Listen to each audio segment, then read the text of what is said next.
She was sold for $5 and a pint of rye. Wrapped in a worn-out shawl, she didn't speak, didn't look up. The man who paid for her spat into the dust, grabbed the reins of her mule, and left town without another word. No one stopped him. No one asked her name. A woman from the saloon watched from the second floor, smoking slow and quiet like grief. "They don't even haggle no more," she murmured. Dust hung in the air like shame. A child chased a hoop down the alley, stopped when he saw the girl pass, then lowered his eyes. Her hands trembled in her lap, fingers rubbed raw from rope and work. She had no shoes, just rags wrapped round her feet, stained with dry blood and old mud. The man didn't speak to her the whole ride back. He was her third husband in 2 years. At the ranch, he shoved her off the mule, pointed to the barn. "You sleep there till I figure where to put you." He didn't smile, but he wasn't cruel in a loud way. He was cruel like cold air unnoticed. Until your skin cracked that night, coyotes howled and she cried without a sound, curled under an empty feed sack. Her tears soaked into the dirt. She thought of a stream near where she grew up, where she'd wash her hair, and hummed to herself. That memory was too clean for a place like this. So she buried it. By morning, her face looked made of wood. She limped to the house, knocked, and waited. He opened the door half-dressed, eyes dull from drink. "I ain't your maid," he said, then closed it again. She stood there until her shadow vanished. 3 days passed before he touched her. It wasn't tender on the 6th day. Someone knocked. The man opened the door to a tall figure covered in trail dust and silence. No badge, no brand. Just a coat that looked part of his skin and eyes like creek water before a storm. "Don't want trouble," said the man.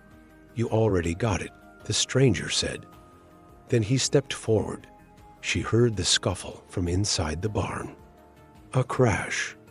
A scream. Hooves. Silence when she peeked outside. The man was gone. The mule, too. All that remained was the stranger, standing by the well, hands still. He turned and looked at her. Not at her body, not at her shame, at her. She flinched. "Get your things," he said. "I don't have things." He nodded once. "Then come as you are," and she did. They rode in silence. Dust settled on their shoulders like old memories. She didn't ask where they were going. He didn't say when the sun began to fall, painting the hills with burnt gold. He stopped, dismounted, and reached into his saddlebag. He pulled out a shawl.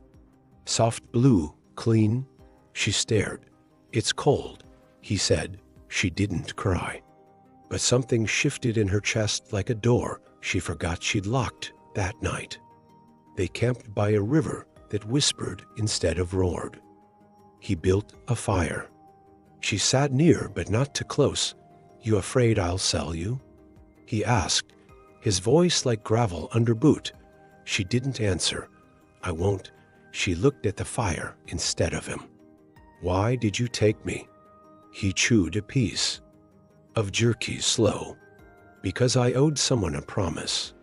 And you looked like her." She didn't ask who. She didn't need to. The way he said her told her she was buried now. The wind shifted, and with it, the weight between them. Not lighter, just known. She lay on the far side of the fire, curled tight under the blue shawl. For the first time in months, sleep came before fear, and he watched the flames until dawn. Not because he feared attack, but because that was the first time he'd let someone stay. The town of Esperanza Creek was small enough for secrets to echo, but too mean for anyone to care. By the time they rode in, her eyes had already learned not to meet others. She kept her chin down, hands folded tight like prayer. A man on the porch of the feed store chuckled when he saw them pass. "That your new mare, Dalton?" He called out. The cowboy didn't answer, didn't even blink. They stopped at the edge of town, where the land breathed wider. The ranch wasn't grand, just two weather-worn buildings, a field that hadn't been tilled in years, and a windmill that spun like an old hymn in the breeze. But it was quiet, and the gate wasn't locked. He helped her down slow. She expected the sharp yank she was used to, but it never came. Only his hand, rough and still, waiting. She took it inside the house. The wood floors creaked like they remembered laughter. Dust lay thick on the windowsills, but the light still came in soft, yellow, forgiving. This room was hers, he said, opening a door. The bed was made. No cobwebs, no rot. Just a quilt folded at the end. Faded from the sun, she didn't ask who she was. Didn't need to. Later, she found a brush on the dresser. Ivory handle, one tooth missing. She ran it through her hair slowly, like it might vanish if she rushed. Her reflection in the cracked mirror looked less like a ghost and more like a girl at a tea supper. He served beans and cornbread. Nothing was said. Only the scrape of spoons, the clink of tin cups when she reached for more. He pushed the plate toward her without lifting his eyes. "You can have it," he said. She nodded once, her throat tight. That night, the wind howled. Outside, like wolves calling something home. She stood by the window, watching the trees bow. A memory rose of a dress she once wore, blue with white lace. She danced in it at a church gathering. Mama had braided her hair that day. She touched her braid now, frayed and thin, and turned away. The cowboy Dalton, as she'd heard the townsfolk call him, sat by the fire in the main room, boots off, coat hung by the door.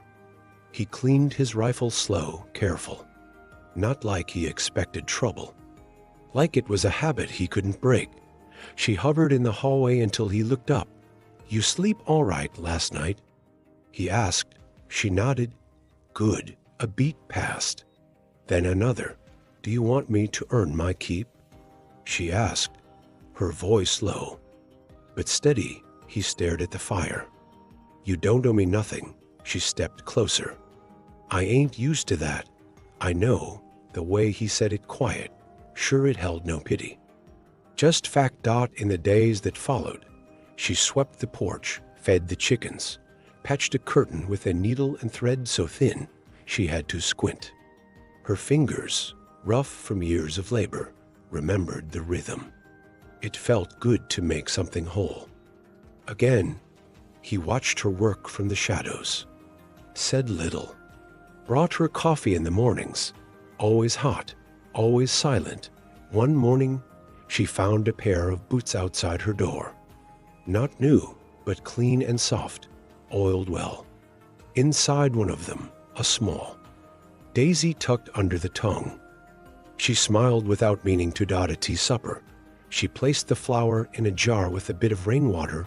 He noticed, said nothing, but his mouth twitched just once, like it almost remembered how to smile. The scars on her back still ached. At night, she flinched at sudden sounds. But each morning, the sky looked a little less cruel.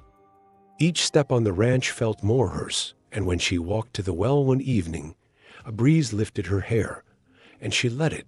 For a moment, she was just a woman again. Not property, not shame, just breath and skin and hope. He wasn't a man who filled a room. Dalton moved like someone who'd spent too many years trying not to be noticed. He'd ride out at dawn, tend to the cattle that still roamed the far hills, check fences more with his hands than his eyes. He spoke to his horse, more than to her. She watched him from the porch sometimes. His shoulders carried a weight that didn't belong to this land.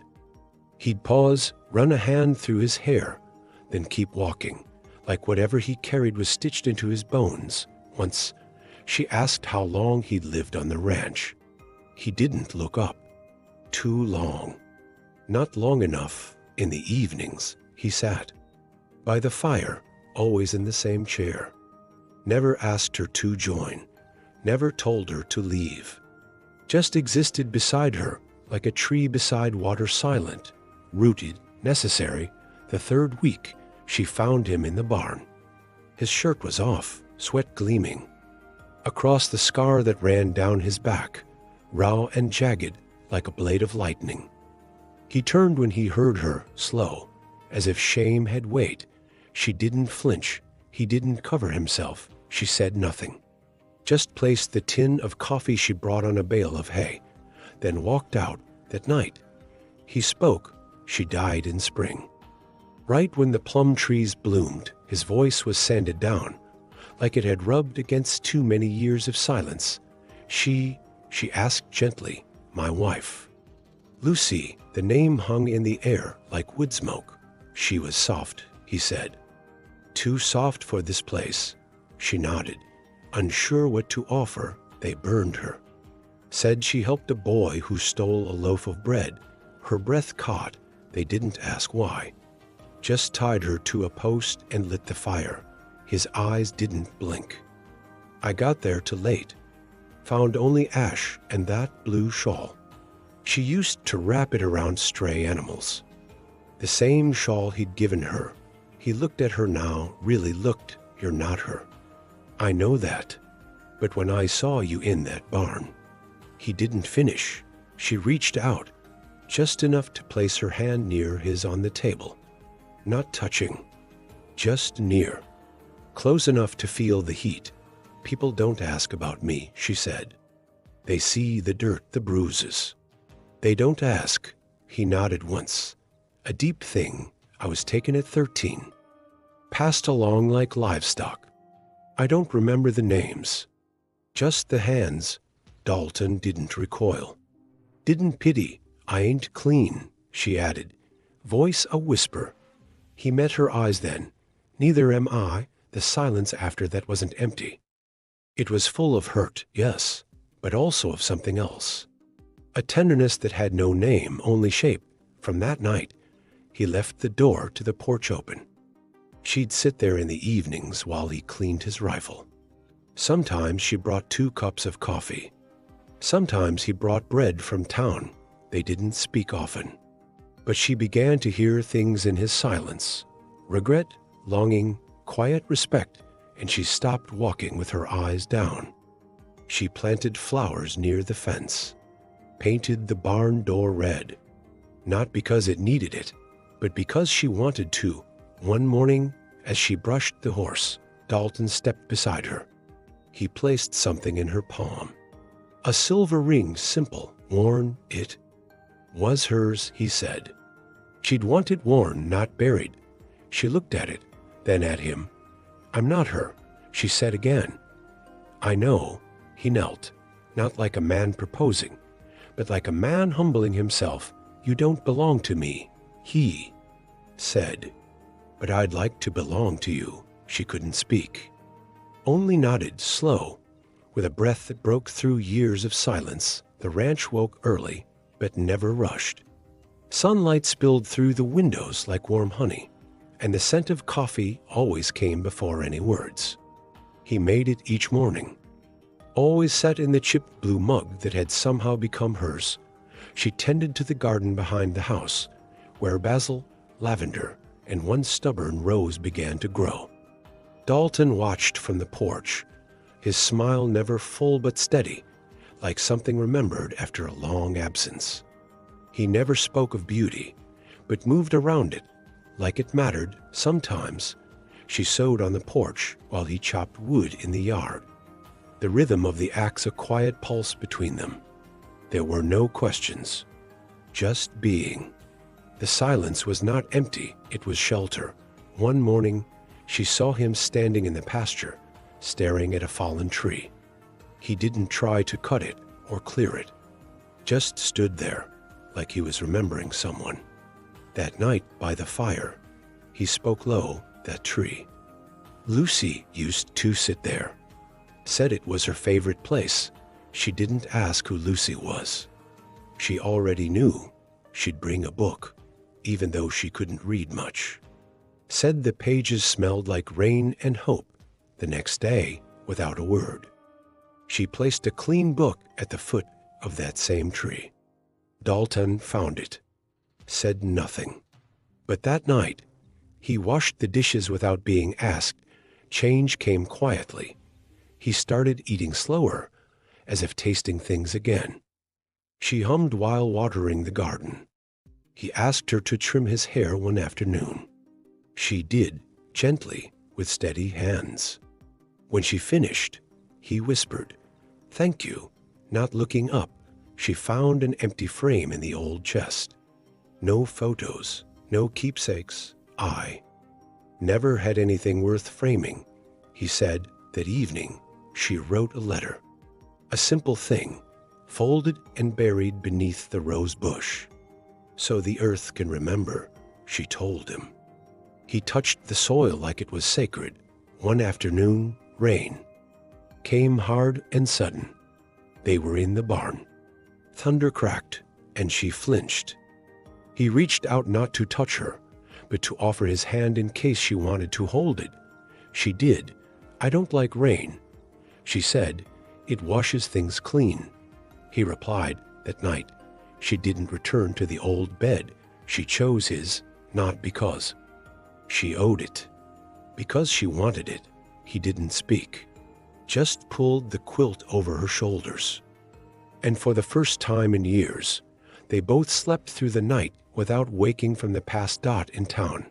People whispered, said the broken cowboy had brought home a ruined girl, that maybe grief had made him blind. But no one said anything too. His face, once a young man at the feed store, muttered to Loud, "Some stains never wash out." Dalton looked at him, didn't speak, but the silence he held was heavier than any threat. The boy turned red and backed away. On the way home, she asked, "Do they fear me?" "Maybe," he said. "And you? Do you fear me?" He took his time, only losing you, and something in her, something that had waited a lifetime to be rescued, realized. She could rescue someone too. The letter came on a windless morning, tucked into the saddlebag of a tired mail horse. Dalton read it by the porch, the wood creaking beneath his boots as he stood motionless. When he folded it, his hand lingered on the page a second too long. She was hanging laundry when he approached. He didn't speak until the last sheet was pinned. "Someone's coming," he said. From San Mesa. She stopped, clothespin still in hand. Her fingers trembled slightly, but she didn't drop it. "Who? The man who sold you. Says you belong to him still. That he has papers." Her face didn't change, but the air around her seemed to tighten. "He's due in 3 days," Dalton added. "Wants to take you back." She turned slowly, her voice steady. "I'm not going, I know," he said. But he might not care. They stood in silence. The breeze picked up. Sheets flapped like warning flags behind her. That night, neither of them slept. She stared at the ceiling. He sat by the fire, his rifle across his knees. "By morning, he had a plan. There's a path north," he said, "through the canyons. Hard to follow. We leave at dusk." She shook her head. "I won't run. Not again. He'll bring men, then let them come." Dalton studied her, the steel in her voice, the set of her jaw. She was no longer the girl in the barn. She was something else now. Something rooted. On the third day, just as the sun lowered, a wagon kicked up dust on the road to the ranch. 4 riders followed behind it. The man in front wore a fine coat, dusty but still proud. His beard was trimmed, his face wide and smiling. The smile of someone used to getting what he wanted. He didn't knock. He shouted, "I've come for what's mine." Dalton stepped out. Rifle slung across his back, hands free. "She ain't yours," he said. The man pulled a paper from his coat. "You think I rode all this way without law? This here says she's my property." She stepped beside Dalton. "No longer hiding. I am not a piece of land," she said. "Not a chair. Not a cow. I am not yours." The man laughed. "I paid good money for you." Dalton's voice was a whisper. "Then you lost your money." The man dismounted, angry now. His men followed. But when Dalton raised the rifle, slow and sure, they stopped. The way he stood still as stone made them think twice. "I got 6 witnesses," the man said. "All say she belonged to me." Dalton took one step forward. "I've got her." Silence. Even the wind held its breath. "You gonna shoot me for a whore?" The man sneered. Dalton's jaw tightened. "I'll shoot a man for forgetting she's human." The man reached for his belt. Dalton fired once. The bullet struck the dirt inches from his boots. "Next one goes through your name." There was a pause. Long. Heavy. Then the man spat in the dirt and turned. "You're both gonna regret this." As the wagon rolled away, she finally let her breath go. Dalton turned to her. "You all right?" She nodded, then paused. "Why'd you do it?" He looked at her, the quiet deep in his eyes. "Because I'd rather be hated with you than live respected without you." The next morning, the sky hung low and gray, heavy with unspoken things. Rain tapped softly against the roof as she stepped. Outside, barefoot, dress brushing the wet wood of the porch. Dalton was already in the field, mending a fence that didn't need fixing. She walked toward him, slow but certain. "You think he'll come back?" she asked. Dalton straightened, wiped his hands on his trousers. "Maybe. What if he brings lawmen next time? Then they'll have to decide what law really means." She studied his face. The lines, the scars, the softness he didn't know he carried. "I was never anyone's wife," she said, voice low.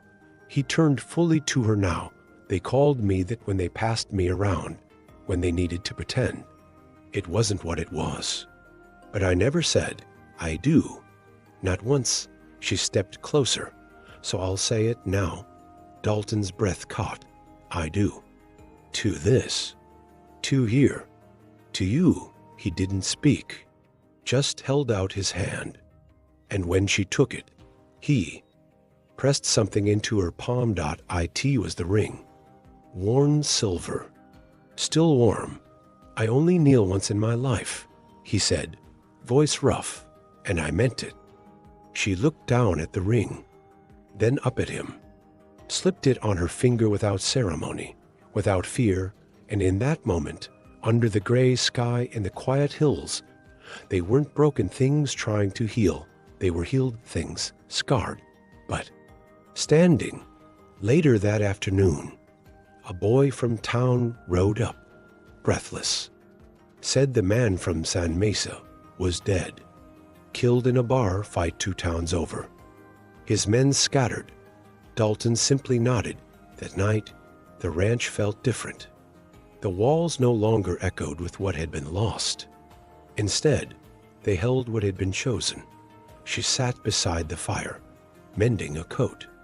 Dalton rested nearby, boots off. Eyes closed but not sleeping, a knock came at the door. Dalton rose slow, opened it. A small girl stood there, mud to her knees.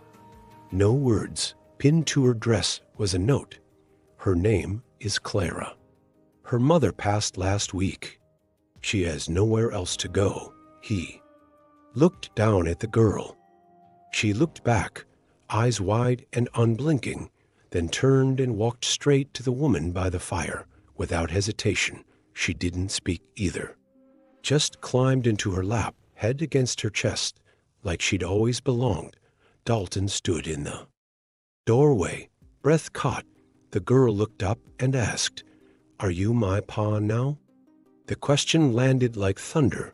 He looked at the woman. She looked at him, and for the first time in years, his voice cracked. "If you want me to be," the girl nodded. Once and closed her eyes. Outside, the rain stopped. The earth breathed. Inside, the fire burned steady. Like something permanent, morning came soft and slow. Mist clung to the hills like a memory refusing to fade. The girl Clara slept curled between them, one hand tucked in the woman's shawl, the other gripping Dalton's finger. No1 spoke at breakfast. They didn't need to. There was peace in the quiet. In the clinking of spoons, the crackle of the fire, the weight of small, everyday things done together. Later, the woman stood at the edge of the pasture, watching the fog lift from the grass. Dalton joined her, his arm brushing hers. "Think. She'll stay?" he asked. She nodded. She didn't knock. She walked in. "Like I did. She needs more than a roof. She'll have it." They stood a while, watching the horse graze. A hawk circled high above, the only sound in the stillness. He reached into his coat and pulled out a folded piece of cloth, unwrapped it slow. Inside was a photograph, not of Lucy, not of the past, but of now. The woman Dalton, Clara, captured just the day before by a traveling merchant who'd passed through with a camera. "I didn't ask for a picture," she said softly. "No," he answered. "But I did. I want proof that this happened." He handed it to her. She held it gently, as if it might dissolve in her hands. "It don't erase what came before," she said. "It doesn't have to," he replied. "It just means we made it past it." That evening, Clara brought home a bird with a broken wing. They named it Mercy. The woman bandaged it carefully, whispered to it like prayer. Dalton watched them from the doorway, arms crossed, eyes full. Later that night, when the girl had fallen asleep, the woman lit a candle and placed it in the window for the ones still lost. She said. Dalton placed his hand over hers. "And the ones who still might come." They didn't talk about fate or forgiveness. They simply lived it, one quiet hour at a time, and from that night on, the ranch never echoed with silence again. Would you have opened the door if it were you standing on the other side? Tell us in the comments what this story meant to you, and if you believe in second chances. Subscribe to Silent Ranch. Years passed like slow water through canyon stone. The land changed, as land does, grass higher, trees older, paint peeling gently from the porch rail. But the heart of the ranch stayed the same. Clara grew tall and curious. She rode the mare with a straight back, shot straighter than Dalton by 16, and could outwork any boy in the county. She called the woman Ma and Dalton Pa, like she'd been born knowing those words on Clara's 17th birthday. They found the blue shawl folded on the porch rail. She picked it up and wrapped it around her shoulders. "It smells like home," she said. Dalton sat with a book in his lap now. His hands, once always ready for the rifle, had grown slow, but steady enough to read out loud at dusk. The woman planted wildflowers along the fence line each spring, purple, yellow, white, just to watch them fight their way through the dirt. Sometimes at night, she would sit beneath the stars, thinking of the girl she used to be, the barn, the silence, the $5. She no longer cried when she remembered. She just placed those thoughts in her lap like faded letters kept, but no longer carried. One evening, Clara asked, "Do you ever wish things had been different?" The woman looked up at the darkening sky, the last of the light catching in her hair. "No," she said softly. "If it had been different, I wouldn't have found here." Dalton reached for her hand, found it, held it. The wind moved across the field like a hymn, and somewhere far off, a coyote called into the dark. The candle in the window still burned. not because someone was lost, but because someone might still be found.